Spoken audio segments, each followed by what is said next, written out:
جو آ رہا ہے وہی فتنہ ہے. اقرال حسن کے ٹاپک پہ میں اس لیے بات نہیں کر سکتا ہوں, وہ ایک صافی ہے. صافی اور درباروں کا تعلق بڑا دور دور ہے. ہمارا کام ہے مخلوق کی خدمت کرنا لوگوں کے لیے, باقی انتظامیہ جانے اور اقرال حسن ہے. انہوں نے کہا کہ میں نے آپ کو ایکسپوز کیا ہے. اب وہ اگر 23 کو آنا چاہتے ہیں کہ آپ چاہتے ہیں کہ وہ یہاں آئیں بیٹھ کر بات ہو, یا آپ چاہتے ہیں وہ نہ آئیں؟ وہ کس کے لیے بات کریں گے؟ ایجنڈا کیا ہے؟ بات کچھ بھی نہیں ہے. کوئی قانون نہیں ہے کہ کسی کی جگہ پر جا کر کوئی بندہ جو ہے وہ زبردستی کرے. ہم تو فتنے میں پڑھنے نہیں چاہتے ہیں, نہ فتنے کی طرف جانا چاہتے ہیں. لیکن اگر کوئی زبردستی کسی طریقے سے فتنے کی طرف جائے گا, اس کے ہر عمل کا ذمہ دار صرف وہی ہوگا جو فتنہ برپا کرے گا. جہاں 10 آتے تھے آج 20 آتے, جہاں 20 آتے تھے 40 آتے ہیں. میں کہتا ہوں یہ مفت کے اشتہار ہیں, یہ روڈوں پہ پھرتے رہیں اور لوگوں کو فیض ہوتا رہے. اس فساد کے پیچھے جو لوگ موجود ہیں, جو یہ فساد کرانا چاہتے ہیں, میں اقوام بالا سے یہ کہتا ہوں کہ ان کی پوری جان پڑتال کی جائے. السلام علیکم ناظرین, آپ دیکھ رہے ہیں کیپٹل ٹی وی. میں ہوں شاہزیب ملک. ناظرین, اس وقت موجود ہیں ہم آستانہ عالیہ کلر سیدہ میں موجود ہیں, اور اس وقت ہمارے ساتھ جو شخصیت موجود ہیں کسی تعارف کی محتاج نہیں ہیں, حق خطیب حسین علی سرکار صاحب. سر, سب سے پہلے تو بہت شکریہ آپ کے قیمتی وقت کا.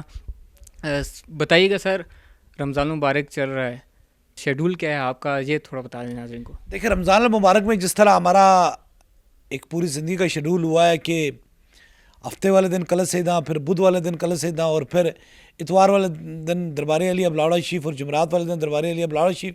اسی طرح معمول کے طور پہ نماز تراویح, لوگوں کی افطاری, یہ سارا جاری ہے. لوگوں سے ملاقات بھی انشاءاللہ تراویح کے بعد جاری ہوتی ہے. دم و دعا کا اسی طرح سلسلہ جاری ہے. اچھا, یہ بتائیے کس طرح مینیج کرتے ہیں؟ رمضان بھی ہے, روزے بھی ہوتے ہیں, جس طرح تراویح بھی ہوتی ہے, اس ٹائم کو مینیج کرنا کافی مشکل نہیں ہو جاتا آپ کے لیے؟ مشکل تو کافی ہوتا ہے, لیکن بات یہ ہے کہ ہم تو کوشش کرتے ہیں سحری تک, نماز تراویح کے بعد سے لے کر سحری تک جتنے لوگ بھی ہوتے ہیں ان سے ملاقات بھی ہوتی ہے, ان کو دم بھی ہوتا ہے, ان کے لیے دعا بھی ہوتی ہے. یہ ایک مینجمنٹ ہو ہی جاتا ہے. اچھا, میں دوسری طرف آؤں گا اقرال حسن کی طرف, کیونکہ ایک دیکھیں سوشل میڈیا میں کافی گہما گہمی رہی ہے. ایک ملاقات کا پہلے سسٹم رہا, آپ سے ملاقات کے لیے انہوں نے کہا وقت نکالنے کے لیے کہ آپ سے ملاقات ہو. پھر جب آپ سے ملاقات ہوئی اس حوالے سے اصل میں جو عوام ہے وہ ڈیٹیل جاننا چاہتی ہے, اور بیسیکلی ہوا کیا تھا. کیونکہ جب وہ باہر آئے تھے انہوں نے بہت ساری چیزیں واضح کی کہ ان کے ساتھ اندر لوگ تھے, انہوں نے تشدد کرنے کی کوشش کی, انہوں نے دروازے جو سے بند کر دی, موبائل چھین لیے. اس میں حقیقت کتنی ہے؟ دیکھیں, بات یہ کہ اس ٹاپک پہ تو میں گفتگو کرنا ہی نہیں چاہتا تھا, لیکن یہ آپ کی محبتیں ہیں کہ آپ نے اس بات پہ کی ہے. آپ مہمان نواز ہیں, آپ یہاں آئے ہیں, آپ نے دیکھا ہوگا ہم نے بڑی اچھے طریقے سے ان کی مہمان نوازی کی ہے. لیکن کچھ لوگ ہوتے ہیں جو مہمان نوازی کو سنبھال نہیں سکتے ہیں. یہاں جب تک وہ رہیں بڑے خوبصورت انداز سے رہیں, بڑے طریقے سے رہیں, بڑے اچھے طریقے سے رہیں, اور آپ دی جو ہے ویڈیوز ہیں وہ دیکھ لیں کہ آخر میں وہ ہم انہیں پولیس کی گاڑی تک چھوڑ کے آئے ہیں.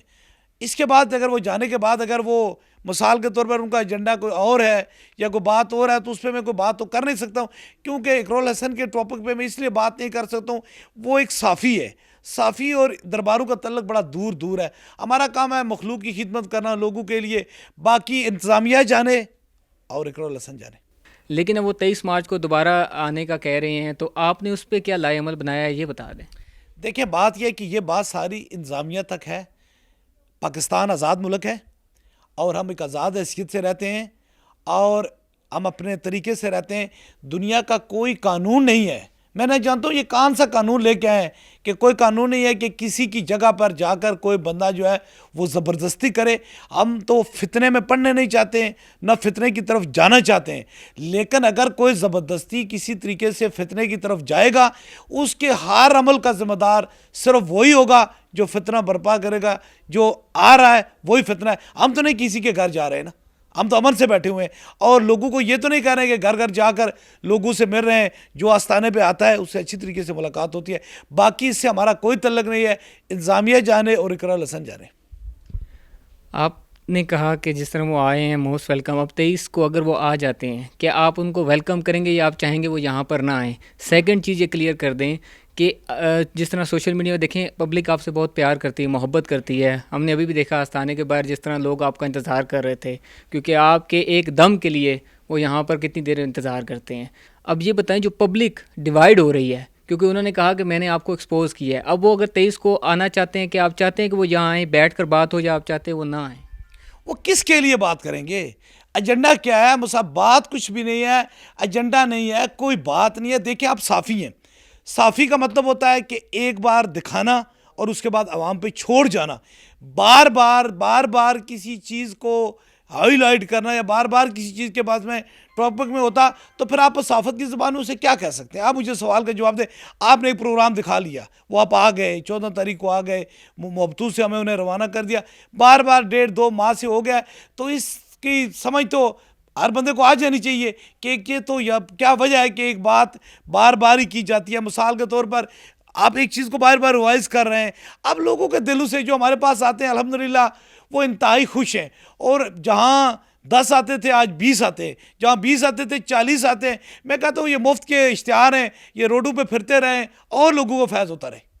آپ یہ سمجھتے ہیں مطلب یہ اقرار الحسن نے جو کچھ کیا ہے صرف ویورشپ کے لیے کیا ہے؟ آپ کیا سمجھتے ہیں؟ کیونکہ آپ کی ویڈیو کے بعد ان کی تو ویورشپ کافی اوپر چلی گئی ہے.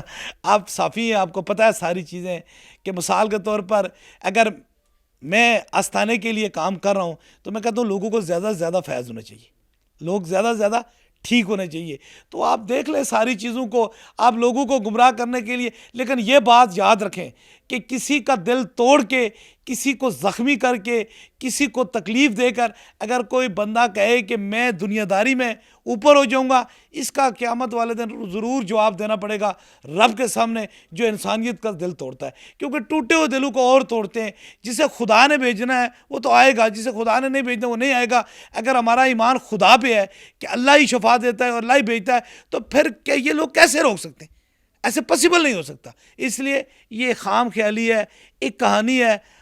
لوگوں کو جن کے دلوں میں اللہ اور اللہ کے رسول کی محبت ہے اور جن لوگوں کو اس دہلیز سے شفا ہوئی ہے، وہ لوگ کبھی بھی پیچھے ہٹنے والے لوگ نہیں ہیں. آپ کا وقت بہت قیمتی ہے، 2 منٹ اور لوں گا.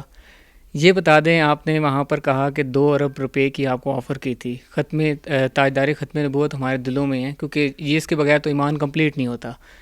تو اس کو تھوڑا وضاحت کر دیں. دیکھیں یہ بات یاد رکھیں کہ 2023 میں کینیڈا میں گیا تھا اور وہ 7 جولائی کا تھا. واحد بندہ ہوں جس نے ختم نبوت کینیڈا میں کی ہے اور 31 دسمبر کو انگلینڈ کی سرزمین کے اندر کی ہے. ساری چیزوں کو ٹھیک ہے. یہ وہ کیوں نہیں ہائی لائٹ کرتے؟ مجھ میں سے ایک بندہ اٹھ کے کہے میں کینیڈا میں ختم نبوت کانفرنس کر دوں گا، یو کے میں ختم نبوت کانفرنس کر دوں گا، ساتھ میں شارجہ میں ختم نبوت کانفرنس. اس پلس پوائنٹ کو اگر صحابت ہے تو وہ بھی بتا دیجئے کہ یہ بھی تو کسی بندے نے کام کیا ہے. اغیار غیر میں، لوگوں غیروں میں جا کر جہاں کنسپٹ نہیں ہے ان کے اندر ختم نبوت، یہ کہاں سے پھر صافت ہے؟ تو اس کا ترازو برابر ہونا چاہیے. صافت نہیں ہے، پھر کچھ اور ہے. اچھا لاسٹلی بتائیے گا، آپ کی ظاہری بات ہے مرودین جو بھی ہیں مرید ہیں وہ آپ کو بہت چاہتے ہیں، حد سے زیادہ چاہتے ہیں، بے انتہا محبت آپ سے کرتے ہیں. اگر اقرار الحسن یہاں پر آ جاتے ہیں، آپ کی رکنے کے اوپر بھی اگر نہیں رکتے آ جاتے ہیں، تو آپ انہیں کیا، اپنے مریدوں کو کیا میسیج دیں گے؟ دیکھیں جو میرے مرید ہیں ہم تو ہمیشہ امن کا پیغام دیتے ہیں، محبت کا پیغام دیتے ہیں. لیکن جو صورتحال ابھی جا رہی ہے اس میں یہ انتظامیہ کا کام ہے، یہ کسی مرید کا کام نہیں ہے. یہ سارا کا سارا انتظامیہ کا کام ہے. کیونکہ ملک کے اندر جو امن کو خراب کرتا ہے وہ ملک کا دشمن ہوتا ہے، اور جو امن کو ساتھ رکھتا ہے وہ ملک کا ساتھ ہوتا ہے. آگے ہمارا ملک کتنی مصیبت والا میں، اتنی چیزوں میں پریشانی ہے، ہمیں ملک میں اتنی پریشانی ہے. کیا ہم ایک نیا فساد کرنا چاہتے ہیں؟ اس فساد کے پیچھے جو لوگ موجود ہیں یا جو یہ فساد کرانا چاہتے ہیں، میں اقوام بالا سے یہ کہتا ہوں کہ ان کی پوری جان پڑتال کی جائے. نہ تو ہم کسی کو تکلیف دیتے ہیں، نہ کسی کے بارے میں برا بولتے ہیں، اور نہ کسی کے گھر یا کسی کی طرف جاتے ہیں. جو لوگ اس چیز کو، ماحول کو خراب کرنا چاہتے ہیں، ایک مذہبی ایک درگاہ کو اندر آ کر خراب کرنا چاہتے ہیں، ان کے لیے، یہ ملک کے اعلیٰ حکام کے لیے میرا پیغام ہے کہ ضرور اس فتنے کو ختم کیا جائے، تاکہ آج کے ہمارا ملک جو ہے وہ پیار دیکھیں. ملک پاکستان کا قانون ہے کہ کوئی کسی کی چار دیواری کے اندر، کوئی کسی کی دہلیز کے اندر داخل نہیں ہو سکتا. کوئی نہ کوئی اس کے پاس، نہ وہ کوئی کسی عہدے پہ فائز ہے، ایک کیمرہ اور ایک مائک لے کر کوئی کسی کے اندر داخل تو نہیں ہو سکتا. میسج کیا دیں گے جو لوگ آپ سے بہت محبت کرتے ہیں؟ جتنے لوگ بھی میرے سے محبت کرتے ہیں ان کے لیے یہ میرا میسج ہے کہ ہم کل بھی ختم نبوت زندہ باد کہتے تھے, آج بھی ختم نبوت زندہ باد کہتے ہیں, کل بھی کہیں گے اور روز محشر بھی کہیں گے. دنیا کی ساری باتیں ہو سکتی ہیں لیکن ختم نبوت پہ کمپرومائز نہیں ہو سکتے ہیں. جتنے بھی لوگ موجود ہیں انہیں کہیں یہ چند ٹائم کا ہے, کالے بادل ہیں, یہ طریقہ ہے, آپ اس سے گھبرائیں نا. جب میرے خدا نے کرم کیا تو ایسے کئی ایپیسوڈ آتے رہے. میں اگر ایک ایک کی مثال آپ کو دیتا رہوں تو یہ باہر سے لے کر پاکستان میں, اور یہ کوئی پہلا کوئی بندہ نہیں ہے کہ اس نے سوشل میڈیا پہ کوئی بڑی تباہی کر دی ہے. اس سے پہلے آتے رہے اور جب ان کا اینڈ ہوا تو پھر خدا نے سب کو دکھایا کہ سچ کہاں تھا اور جھوٹ کہاں تھا.